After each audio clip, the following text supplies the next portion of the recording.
السلام عليكم ورحمة الله تعالى وبركاته، والصلاة والسلام على رسول الله سيدنا محمد صلى الله عليه وسلم. بناتي أخواتي عاملين إيه؟ يا رب تكونوا بخير وبصحة جيدة وطاعة دايما لله. مطبخ التوفير الشيف زينب عبد الحميد. النهاردة هنعمل معاكم الكنافة ألف ب كنافة زي ما حضراتكم شايفين، جميلة خالص زي ما انتم شايفين كده اهي، جميلة عملناها من غير اي اضافات زي ما انتم شايفين. تعالوا نشوف بقى التريكات اللي المفروض نعملها، اللي بنات اللي بتتعلم واول مره تعمل كنافه فهي دي تناسبها، اللي بالنسبه لاول مره يعملوا كنافه بصراحه هي طعمها جنان وجميله. ورمضان كريم والله اكرم، وكل عام وحضراتكم بخير. وتعالوا نشوف عملنا الكنافه الحلوه دي ازاي. نبدأ بسم الله الرحمن الرحيم ونصلي على الرسول صلى الله عليه وسلم ونبتدي نعمل الكنافة. ألف ب كنافة اللي هي العادية جدا من غير لا قشطة ولا أي حاجة. بنعلم بناتي ازاي أول حاجة بنعملها في الكنافة إن أنا بحط الكنافة دي في الفريزر عشان تبقى مجمدة عشان أفكها من بعضها. وعندي كوباية سمنة سايحه ونص كوبايه سكر بودره. طبعا هنفتفت الكنافه اولا، وبعد كده اول حاجه هنعملها هنبتدي نعمل الشربات. طبعا الشربات بتاع الكنافه بيكون تقيل وبارد، لو انت عايزاها مقرمشه، لو عايزاها طريه يبقى ايه على حسب النار، يعني هي المفروض بعد الغليان 5 دقايق. لو انت عايزاها طريه تخليها ايه خفيفه، تخلي الشربات خفيف.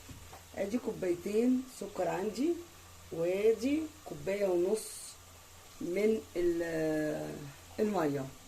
طبعا عصره الليمونه بتاعتي اهو.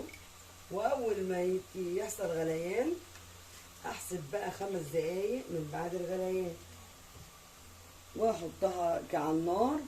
وبعد ما اجي اطفي عليها احط ايه الفانيليا زي ما حضراتكم شايفين كده. اروح احطها على النار. هبتدي بقى احط السيرب على النار زي ما انتم شايفين. طبعا انا محتاجاه يتعمل الاول عشان ادي ده في الفريزر اهو. ابتدي افكهم من بعضيهم اهو. لازم يكون الكنافه في الفريزر، ابتدي افكها من بعضها. هبتدي بقى ايه زي ما انا فكيتهم كده من بعضيها، هبتدي احطها بقى ايه في الكبه كده عشان تتفرم جامد، لان طبعا طلعها من الفريزر. وادي الشربات عملناه وسايبينه يبرد. وادي الكنافه زي ما انتم شايفين كده طحناها. لو مفيش كبه عندك بتفتفتيها من بعضها زي ما انتم شايفين كده بالايدين، بس طبعا بعد ايه بعد ما انت ما تفرزيها على الاقل ساعتين. ادي هنحط بقى نص كيلو نص كوبايه سكر بودر، وابتدي اقلبه قبل ما احط السمنه زي ما انتم شايفين كده اهو. ابتدي ايه اقلبه ووزع السكر ده عليه كامل زي ما انتم شايفين كده. ده ألف ب ايه كنافه. دي اول حاجه في الكنافه، ولا محشيه ولا اي حاجه، سهله بالنسبه لايه اللي عايز يعني يبتدي يعمل كنافه. زي ما انتم شايفين كده هنبتدي بقى احط كوبايه سمنه بس مش اكتر من كده، عشان اكتر من كده مش حلو. فانا بوزعها كده وابتدي بقى انا ايه احط ايدي فيها واقلبها مع بعضها. ادي ابتدي بقى ايه اقلبها كده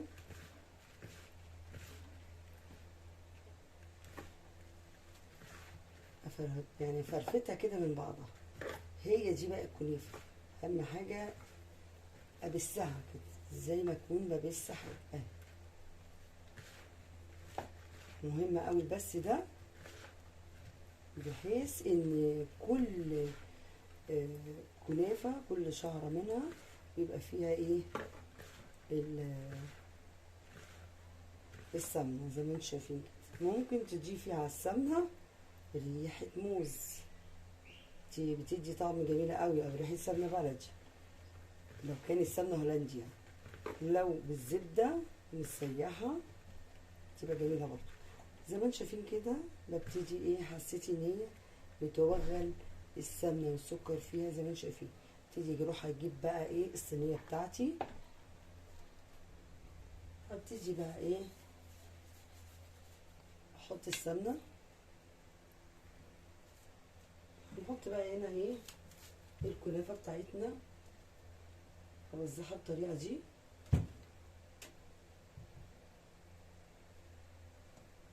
ممكن تحطيها في صينية بتاعت البسبوسة، وممكن ايه في صينية ايه عالية. بس هي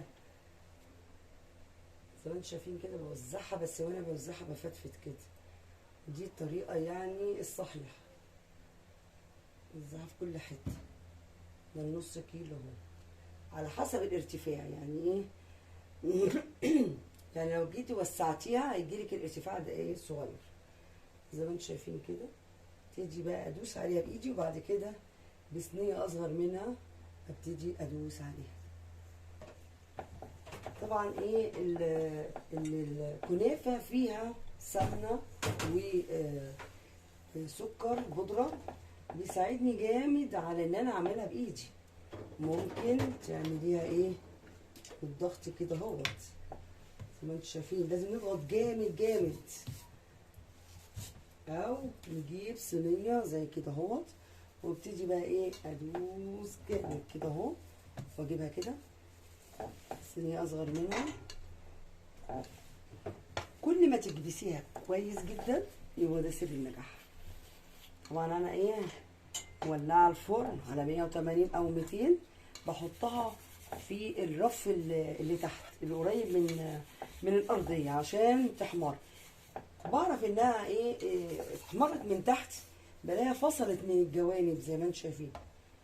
هفضل ايه اهم حاجه الكبس، سمكها يبقى ايه رفيع زي كده زي ما انتم شايفين كده.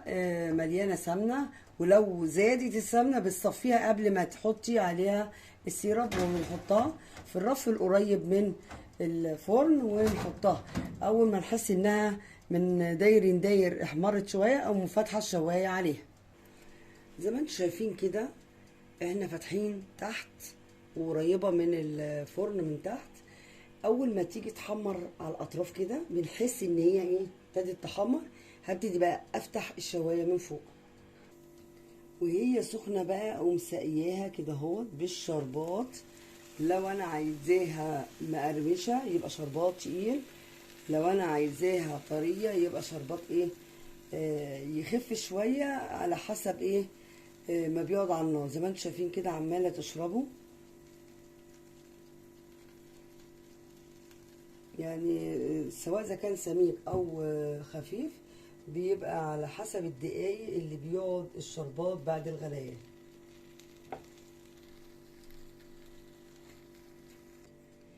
وبعد ما سقيناها ادي طريقه الكنافه. سنه اولى كنافه يعني اتشربت زي ما انتم شايفين كده اهوت، وبقت ايه طريه متنغنغه.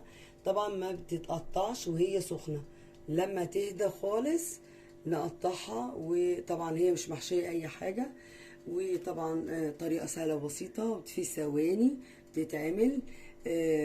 يا رب تنال اعجابكم. دمتم في رعايه الله وامنه.